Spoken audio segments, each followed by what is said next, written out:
Jupat kai makan mangga, pakan pisang makan kuini. Hai semua, selamat datang kembali. Kali ini Mimin ingin membahas tentang kru pertama yang direkrut oleh Luffy, tentang pertarungan-pertarungan epiknya, seorang yang ingin menjadi pendekar nomor 1 di dunia. Dalam perjalanannya dengan Luffy dan teman-teman, Zoro tentu saja banyak menghadapi seseorang atau melakukan pertarungan, ya kan? Beberapa pertarungan epik menurut Mimin. Yang pertama adalah Zoro versus Kuina. Inilah yang menjadi pondasi Zoro, memiliki impian menjadi samurai terkuat di bumi. Zoro dan Kuina satu perguruan. Pada masa itu, Zoro sangat giat berlatih. Zoro memiliki kemampuan yang hebat. Untuk anak seusianya, dia bahkan mampu melawan orang dewasa. Satu-satunya yang tidak bisa dia kalahkan yaitu rival sekaligus sahabatnya, yaitu Kuina, anak dari sang sensei. Zoro selalu berlatih keras, melatih fisik dan kemampuan berpedangnya untuk mengalahkan Kuina. Bahkan suatu ketika, Zoro pernah mencoba menggunakan pedang yang sangat banyak untuk melawan Kuina. Zoro menggunakan 9 pedang, cikal bakal dari Asura Bake, ya kan? Namun tentu saja usaha Zoro kali itu berakhir dengan kekalahan. Suatu ketika, Zoro meminta Kuina untuk bertarung dengan pedang sungguhan. Mereka saling bertarung di malam itu, ditemani bulan yang lagi cantik-cantiknya. Setelah bertarung, mereka saling bercerita tentang keinginan mereka menjadi pendekar pedang terkuat di bumi. Kuina menjadi rival pertamanya Zoro. Singkat cerita, Kuina meninggal karena suatu kejadian. Dia jatuh dari tangga. Zoro kehilangan teman sekaligus rivalnya. Zoro meminta pada sensei pedang Kuina, yaitu Wado Ichimonji, sebagai tanda bahwa impian Kuina akan selalu hidup bersamanya, dan sebagai tanda Zoro membawa Kuina untuk mencapai mimpi mereka, yaitu menjadi pendekar pedang terkuat di bumi. Yang kedua ada Zoro versus Mihawk. Momen ini saat Luffy akan merekrut Sanji. Tiba-tiba mereka bertemu dengan sang pendekar nomor 1 di dunia, yaitu Takanome Mihawk. Semua orang kaget, kagum, dan ketakutan melihat Mihawk. Zoro langsung terpacu adrenalinnya. Zoro merasa takut, senang, gembira. Semua dia rasakan, momen yang mungkin dia tidak temukan lagi. Zoro langsung menantang sang nomor 1 untuk berduel. Awalnya Mihawk tidak begitu menggubris hal itu, namun setelah mendengar ambisi Zoro menjadi pendekar nomor 1, Mihawk mulai penasaran, namun hanya mengeluarkan pedang kecil yang terlihat seperti pisau dapur. Zoro awalnya merasa diremehkan dan berkata, "Jangan sampai kau menyesal menggunakan pisau kecil itu." Zoro langsung menyerang dan Mihawk mampu menahan semua serangan Zoro. Bahkan Mihawk menusuk Zoro. Zoro mulai mengerti perbedaan kekuatan mereka, namun Zoro tidak menyerah dan ingin mengeluarkan kemampuan terbaiknya. Mihawk semakin tertarik dan mengeluarkan Yoru. Zoro sudah bertaruh menang atau mati. Mereka langsung beradu pedang dan Zoro terluka, kedua pedangnya patah. Karena samurai sejati, Zoro meminta Mihawk menebasnya di depan. Zoro kalah telak, namun kekalahan ini sangat berarti baginya. Bertemu dan bertarung melawan sang nomor 1. Dia mengetahui perbedaan kekuatannya dengan Mihawk. Sambil menangis dan terluka parah, Zoro berkata, "Raja bajak laut, aku tidak akan pernah kalah lagi setelah ini. Aku akan terus menang hingga aku bertemu dengannya kembali. Apakah kau keberatan, Luffy?" Luffy dan Mihawk tersenyum melihat tekad Zoro, pertemuan yang sangat berarti bagi Zoro. Berikutnya ada Zoro versus Mr. One atau Dust Bones. Momen saat Zoro berhasil memotong baja. Dust Bones adalah Mr. One di Baroque Wars. Dialah yang terkuat setelah Crocodile. Mr. One memakan buah iblis bertipe Paramecia, Supanomi, yang mampu membuat dirinya menjadi sekeras baja atau setajam pisau baja. Sebelum pertarungan, Zoro mengatakan pada Mr. One, "Ketika aku berhasil mengalahkanmu, aku berhasil memotong baja dengan pedangku." Mr. One menjawab, "Tidak ada pendekar pedang yang selamat dari seranganku." Zoro langsung mengeluarkan semua jurus yang dia miliki. Namun benar, dia tidak melukai Dust Bones sedikit pun. Mr. One pun bahkan berhasil memojokkan Zoro. Dia juga mampu memotong gedung, lalu mendorong Zoro, dan Zoro tertimpa runtuhan gedung-gedung itu. Badannya cabik-cabik, koyak-koyak, ya kan? Zoro pun teringat masa lalunya dan perkataan gurunya saat gurunya memotong kertas dengan pedang, namun kertas itu tetap utuh. Zoro mengejek gurunya. Namun senseinya berkata, seorang samurai mampu melindungi apa yang ingin dia lindungi dan mampu memotong apapun yang ingin dia potong. Zoro lalu bangkit dari reruntuhan itu dan melempar gedung pada Mr. One. Namun Mr. One berhasil memotong gedung itu. Zoro langsung memberikan serangan pada Mr. One, namun itu seperti sia-sia. Mr. One mulai memutar baja yang ada di lengannya, terlihat seperti bor. Zoro menahan serangan itu, namun dia tidak kuat. Pedangnya terlempar. Mr. One menyudutkan Zoro. Zoro mencoba bangkit dan menyandar dengan tiang. Zoro terpojok. Mr. One memotong Zoro dan bahkan tiang yang ada di belakang Zoro. Zoro tertimpa batu lagi. Zoro diambang kematian, namun tekad Zoro yang membara, mengingat teman-temannya dan tujuannya, membuat semangat hidup Zoro berapi. Zoro langsung bangkit dari reruntuhan itu. Diambang kematian, Zoro lebih peka dengan apapun. Dia merasakan irama benda apapun di sekitarnya. Zoro juga merasakan pedangnya yang ada di balik batu itu. Zoro mengambil pedangnya itu, Wado Ichimonji. Zoro mengingat jurus yang dikatakan jurunya, tidak memotong apapun, itulah namanya. Zoro mencoba memotong daun dan tidak terpotong, dan memotong batu lalu terpotong. Zoro berhasil menguasainya. Zoro pun mengeluarkan Itoryu Lai Sonson, serangan terakhir dan seluruh kemampuannya. Dia berhasil memotong Mr. One, sang baja. Dia berterima kasih pada Mr. One dan mereka sama-sama tumbang. Berikutnya ada Zoro versus Ryuma. Shimotsuki Ryuma, sang ahli pedang legendaris dari negeri Wano. Ryuma bisa dibilang adalah kakek moyangnya Zoro. Zoro melawan Ryuma. Pada saat trailer bak, Ryuma yang saat itu dimasukkan bayangannya Brook. Ryuma terlihat seperti tengkorak. Saat itu, Ryuma membawa Susui karena Ryuma dimakamkan bersama pedangnya. Zoro juga mengincar pedang itu karena Yubashiri miliknya sudah hancur melawan Su. Zoro dan Ryuma saling menyerang. Mereka saling berbalas serangan yang bahkan melubangi dinding-dinding pada bangunan itu. Mereka bertarung di lantai atas. Mereka sama cepatnya. Zoro cukup hebat bisa menandingi Ryuma yang sudah tua dan sudah menjadi zombie. Mereka saling berbalas serangan dan membuat gedung akan hancur. Mereka pindah berduel di atap gedung itu. Zoro kewalahan dan takut pedangnya akan patah jika pertarungan ini berlangsung lama. Zoro dan Ryuma langsung beradu pedang mengeluarkan jurus mereka. Zoro berhasil menyayat Ryuma dan membuat tubuh Ryuma terbakar. Setelah bertarung, melihat kemampuan dan keberaniannya dan tekad Zoro, Ryuma memberikan Susui pada Zoro dan berharap pedang itu digunakan oleh samurai hebat dan legendaris. Pertarungan epik Zoro dan kakek moyangnya yang berhadiahkan Susui. Berikutnya ada Zoro versus Kuma. Setelah pertarungan Kumugiwara dengan Gekko Moria dan anteknya, Kuma yang saat itu menjadi Shichibukai langsung datang ke Thriller Bar. Kuma ditugaskan untuk membereskan semua yang ada di sana, terutama kru Mugiwara.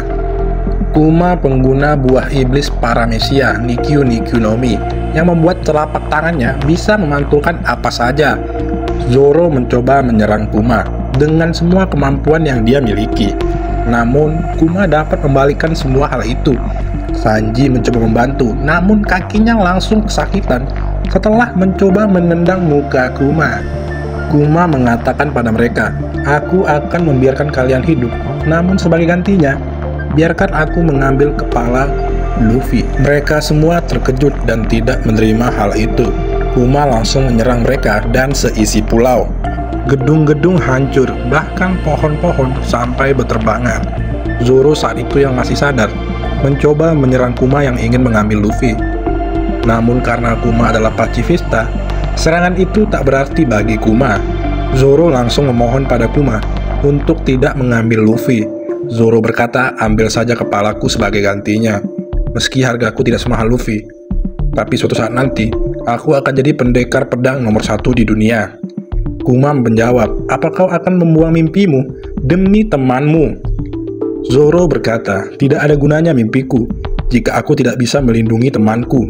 Luffy adalah orang yang akan menjadi raja bajak laut." Tiba-tiba Sanji yang sudah gemeteran datang dan mengatakan, "Ambil saja nyawaku," dan berkata pada Zoro, "Apa kau akan membuang mimpimu, bodoh?" Ketika Sanji mengatakan kalimat perpisahan, Zoro langsung menyerang Sanji agar pingsan. Kuma berkata, "Aku tidak akan mengambil nyawa Luffy. namun kau harus menanggung penderitaan dan rasa sakit yang dia rasakan. Kuma langsung mengeluarkan rasa sakit yang besar itu dari tubuh Luffy. Kuma bertanya, apakah kau akan kuat karena kau sudah sekarat begini? Silahkan kau mencoba sedikit. Zoro langsung tersayat sembilu, rasa sakit yang luar biasa. Namun Zoro dengan tekad yang besar, demi Luffy dan teman-temannya, Zoro langsung menenggelamkan dirinya dengan rasa sakit itu. Kuma berkata, kau memiliki teman yang hebat anak dragon. Aku akan berharap besar padamu. Ketika semua sadar, Luffy seperti seorang yang sangat sehat. Tidak ada luka sedikit pun. Sanji yang tersadar langsung mencari Zoro. Dan terlihat Zoro dengan gagah berani berdiri terluka parah, penuh luka dan darah. Sanji bertanya, apa yang terjadi? Zoro menjawab, tidak ada. Gila, pengorbanan dan tekad yang luar biasa dari Zoro. Selalu merinding ketika menonton momen ini. Berikutnya ada Zoro versus Kaido.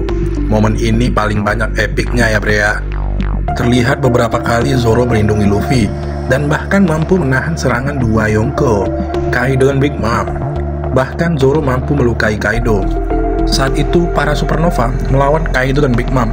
Ada Luffy, Zoro, Kid, Killer, dan Law. Kita fokus ke beberapa momen Zoro ya. Ketika para Supernova mencoba menyerang Kaido, mereka memperlihatkan kemampuan mereka. Zoro meminta bantuan Law untuk teleportasi. Meski kesal, Law tetap melakukannya. Zoro melindungi Luffy dari bolo break-nya Kaido. Zoro mengeluarkan Homurasaki. Dan tidak hanya itu, Zoro mencoba menyerang dengan Itoryu Ryuken menggunakan Enma. Kaido melihat bayangan Oden pada Zoro. Big Mom menyadari kekuatan Enma dan menyuruh Kaido untuk menghindar, dan benar, serangan Zoro meleset kali ini. Dan selanjutnya saat Luffy sudah kelelahan menggunakan Gear 4, Kaido memanfaatkan hal ini dengan membuat pusaran angin dan memakan Luffy.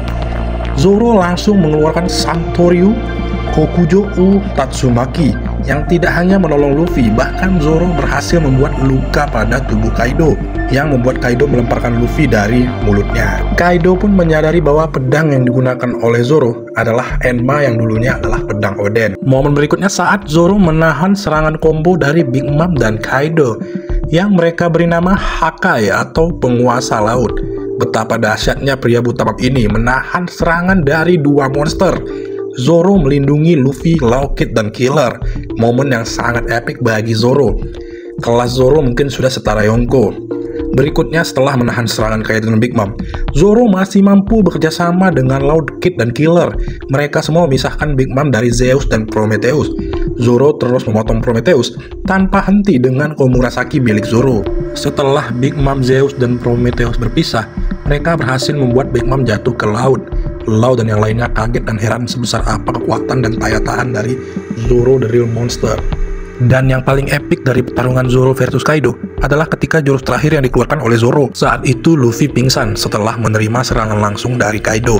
Luffy akan dibunuh oleh Kaido. Saat itu Zoro berkata pada Law, Torao, aku akan mengeluarkan kemampuan terakhirku, menang atau mati. Sisanya aku serahkan padamu. Law terdiam membisu kaget bahwa Zoro masih belum mengeluarkan kemampuan terbaiknya. Setelah dia terluka parah ini, dia masih ada jurus terakhir. Zoro langsung menantang Kaido. Zoro mengeluarkan haki yang begitu besar. Jurus ini Zoro beri nama Ashurabake. Dengan terlihat ada 3 Zoro dan menggunakan 9 pedang, Zoro menyerang Kaido. Dan Zoro mampu melukai dada Kaido begitu besar. Luka yang dulu juga pernah didapatkan dari Oden. Kaido kagum melihat Zoro dan bertanya, jangan-jangan kau menggunakan Hausoku Haki? Zoro menjawab, hah? Aku tidak pernah mempelajarinya. Karena Kaido hanya bisa dilukai dengan orang-orang yang memiliki Hausoku, seperti Oden, Luffy, Sans, dan yang lain. Zoro tumbang habis itu, momen yang sangat luar biasa. Dan yang terakhir adalah pertarungan Zoro melawan King. Ketika sudah hancur-hancuran melawan Big Mom dan Kaido, Zoro diperban seluruh badannya oleh Sanji. Meski mereka rival abadi, tetapi mereka tetaplah nakama sejati. Zoro diobati oleh Chopper juga.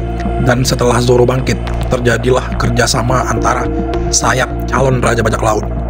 Kerjasama yang tidak terbayangkan. King dan Queen membangkitkan duo maut ini. Sanji dan Zoro bekerja sama melawan King dan Queen.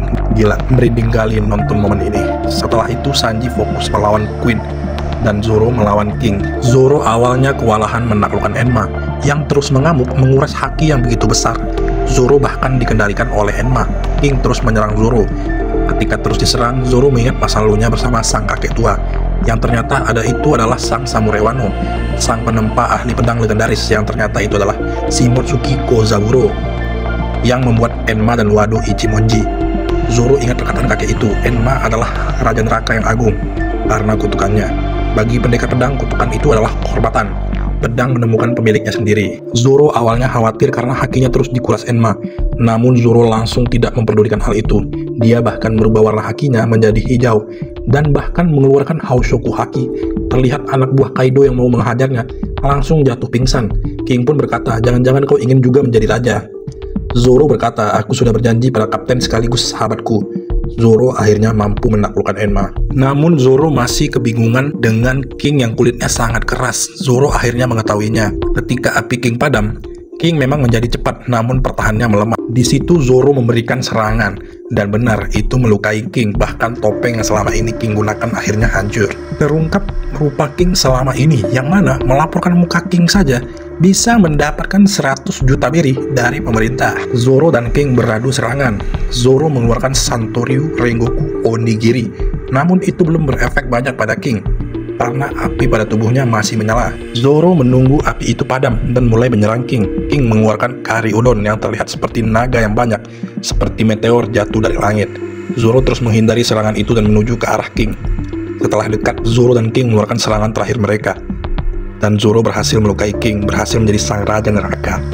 Pertarungan yang gila sesama pendekar pedang. Nah, itu dia beberapa pertarungan epic terbaiknya Zoro menurut Mimin ya, Brea. Kalau ada yang menurut kalian yang lebih baik, mari berikan komentar ya kan, Mbak. Sendirian nggak ada kekasih. Cukup sekian dan terima kasih. Jangan lupa share, like, and subscribe.